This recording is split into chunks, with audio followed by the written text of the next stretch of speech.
yang kebetulan ini ada kerusakan. Jika dipakai memasak nasi, nasinya matang ya, sampai matang, benar-benar matang. Tapi setelah nasinya matang itu dia itu cepat basi ya, dan suka berair di bagian nasinya. Jadi saya sudah cek dan saya bungkus kembali. Dan ini saya lagi mencoba lagi ya, saya hidupkan lagi untuk membuktikan ya, apakah elemen di bagian bodi ataupun bagian sampingnya itu mati ya, ataupun tidak bekerja. Dan ternyata benar saja ya sobat kreatif, setelah saya raba ini dingin, dan untuk bagian tutupnya itu tetap hangat ya. Otomatis ini kalau digunakan untuk menanak ataupun menghangatkan nasi ya, dia itu tidak akan maksimal ya, ataupun akan cepat basi, karena penghangat yang ada di rice cooker ini hanya di bagian atas saja, dan untuk bagian sampingnya sudah tidak bisa menghangatkan lagi. Otomatis nasi akan cepat basi.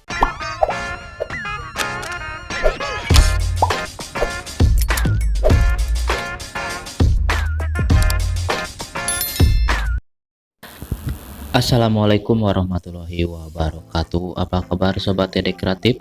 Berjumpa lagi dengan channel TD Kreatif, channel kreatif tanpa batas. Oke sobat, di video tips kreatif tutorial kali ini saya akan membagikan ya cara mengatasi rice cooker yang kalau untuk menghangatkan nasi itu cepat basi dan selalu berair ya di bagian permukaan nasinya. Oke sobat ya, melanjutkan video sebelumnya dan tadi di awal video saya sudah perlihatkan ya untuk cuplikan di video sebelumnya, yaitu untuk proses pengecekan ya kerusakan di rice cooker ini. Dan oke sobat ya, karena untuk spare partnya saya sudah beli ya, sudah dapatkan, saya beli secara online, dan langsung saja saya akan ganti ya spare part yang ada di rice cooker ini yang sudah tidak bekerja ya, yang sudah mati.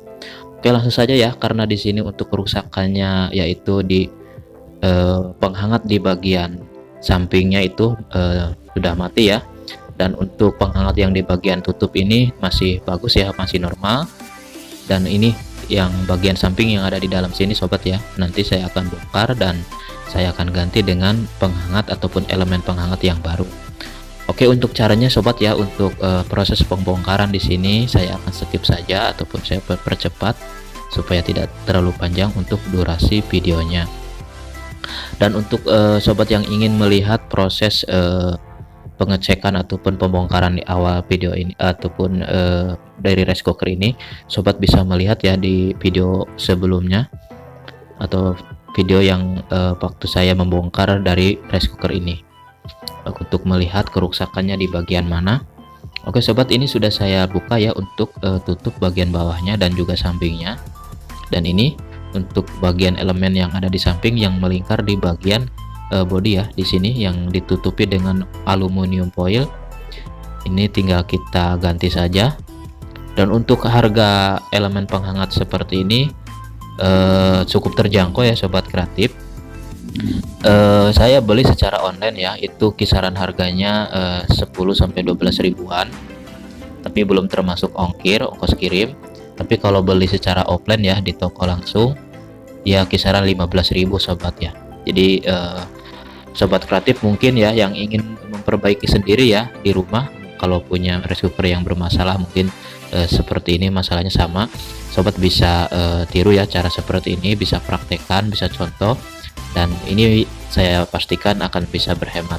Dan oke sobat, ini untuk elemen penghangat sebelumnya sudah saya lepaskan ya, tadi saya perlihatkan untuk bagian elemennya, yaitu seperti kabel ya, bentuknya melingkar menempel di bagian bodi sampingnya. Oke sobat, ini untuk bagian aluminium foilnya karena yaitu lumayan lah lengketnya lumayan kuat ya, jadi saya akan buang saja sedikit ya, karena untuk proses pelepasan elemen ataupun aluminium foil yang bekasnya itu agak susah. Jadi saya rapikan saja dan langsung saya akan pasangkan kembali dengan elemen penghangat yang baru nih. Ini elemen penghangatnya seperti ini bentuknya ya.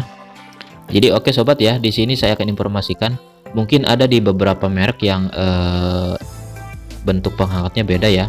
Ada di beberapa merek yang bentuknya kotak untuk penghangatnya dan ditempel di bagian dasar ataupun bagian bawah rice cooker ini sobat ya. Jadi rata-rata untuk merek seperti yang pernah saya perbaiki, yaitu merek Sanek, Niko, ataupun merek-merek yang kurang familiar ya, ataupun yang jarang sekali digunakan oleh ibu-ibu rumah tangga di rumah untuk rice cooker, itu biasanya elemen penghangatnya cuma satu ya, ada di bagian bawah ya, bawah dari rice cookernya. Dan biasanya untuk merek-merek seperti itu, untuk nasi yang sedang dihangatkan itu biasanya cepat basi ya, ataupun sering sekali berair. Berbeda dengan merek-merek seperti ini ya, yang saya perbaiki, yaitu Miyako ataupun Cosmos ya, ataupun merek-merek yang lumayan ya, untuk merek yang bagus itu tidak seperti itu ya, tidak berair.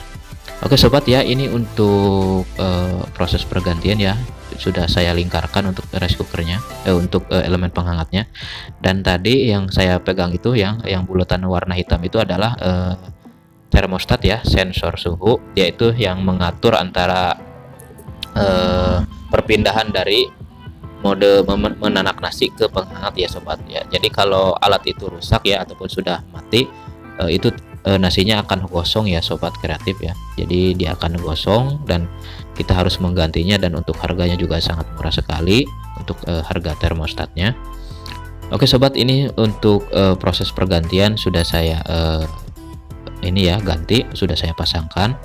Dan untuk caranya kita tinggal mengikuti saja ya jalur-jalur yang sebelumnya.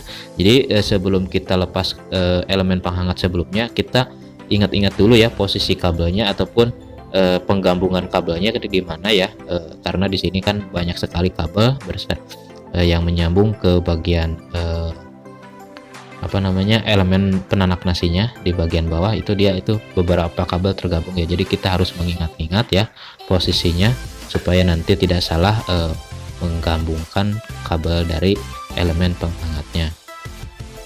Oke sobat, ini sambil saya rapikan ya untuk posisi elemen yang saya sudah pasang untuk elemen yang barunya, sambil dirapi-rapikan seperti ini ya, supaya nanti setelah kita pasang itu untuk hangatnya itu maksimal ya, yaitu bisa sampai menyebar ke seluruh bagian nanti yang ada nasinya, pancinya sobat kreatif. Oke seperti ini ya.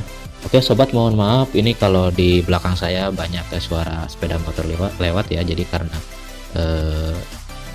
saya melakukan edit videonya di di ruangan terbuka ya, jadi agak berisik sedikit ya, tidak apa-apa. Yang penting tutorial kali ini mungkin bisa sobat kreatif bisa tiru ya, ataupun bisa praktekkan di rumah yang mungkin ingin melakukan pergantian elemen penghangat rice cooker yang ada di rumah sendiri ya, tanpa harus dibawa ke tempat bengkel ataupun tempat perbaikan elektronik seperti ini. Oke sobat, ini sudah saya pasangkan ya, sudah saya rapikan untuk bagian komponen-komponennya yang ada di dalam. Langsung saya akan rakit kembali ya, saya akan pasangkan kembali untuk penutup ataupun koper-koper dari rice cooker ini. Dan di sini kita harus hati-hati ya untuk proses pemasangan kembali. Kita sambil melihat-lihat, takutnya ada kabel yang belum menempel ataupun belum dibaut dengan kencang ya. Jadi kita harus membaut dengan kencang, karena takutnya nanti lepas, dan itu bisa juga menyebabkan konslet ataupun bodi dari ini nyetrum ya, dari magic ohmnya atau rice cookernya sobat kreatif. Oke seperti ini caranya. Ini mungkin saya rasa ini sudah sangat jelas ya untuk membantu sobat kreatif yang ingin memperbaiki rice cooker yang ada kendala ya di rumah. Jadi kalau misalkan nasi tidak mau berpindah ke mode penghangat ya, misalkan ya di rumah kendala rice cookernya seperti itu, kita bisa cek di bagian magnet ya, atau tonjolan yang bulat kecil itu di tengah ya, kita bisa cek ya. Mungkin di bagian apernya ataupun apernya sudah, biasanya itu apernya sudah tidak bagus lagi ya untuk daya pantulnya, ataupun magnet ya, magnetnya itu kan ada magnetnya di bagian dalam tonjolan itu, kita bisa cek saja. Dan untuk caranya juga sangat mudah. Lalu yang kedua adalah di bagian termostat ya, ataupun sensor suhunya, sensor pemindah dari mode menanak nasi ke penghangat. Itu bisa kita cek ya apakah masih berfungsi dengan normal ataupun tidak. Oke sobat, ini sudah selesai, langsung saja saya akan tes ya bagaimana hasilnya. Apakah sekarang rice cooker ini untuk bagian bodinya ataupun penghangat di bagian bodinya sudah bisa ya menghangatkan, sambil dicek ya menggunakan test pen. Takutnya ini nanti ada bagian yang nyetrum ya, karena sudah kita bongkar otomatis kita harus tes ya dengan test pen supaya nanti setelah digunakan itu aman untuk rice cookernya sobat kreatif. Oke, saya ini sudah saya colokkan ke listrik ya, lumayan agak lama juga untuk menunggunya. Dan di sini sekarang sudah panas ya, sudah hangat sobat kreatif, dan otomatis nanti setelah ini digunakan untuk menghangatkan nasinya tidak akan basi lagi, dan otomatis nasinya akan awet ya, tidak dan biasanya kalau rice cooker sudah error ya dan ada sisa nasi di dalam, itu akan terbuang ya begitu saja sia-sia. Oke sobat, untuk caranya mungkin seperti itu ya. Mudah-mudahan ini bisa membantu untuk sobat kreatif yang ingin melakukan perbaikan rice cooker sendiri di rumah ya. Mungkin video kali ini bisa membantu dan bisa jadi contoh ya. Dan terima kasih yang sudah menyimak. Terima kasih yang sudah menyimak dan semoga ini bermanfaat. Sampai jumpa di video selanjutnya. Wassalamualaikum warahmatullahi wabarakatuh. Terima kasih dan ini mantap.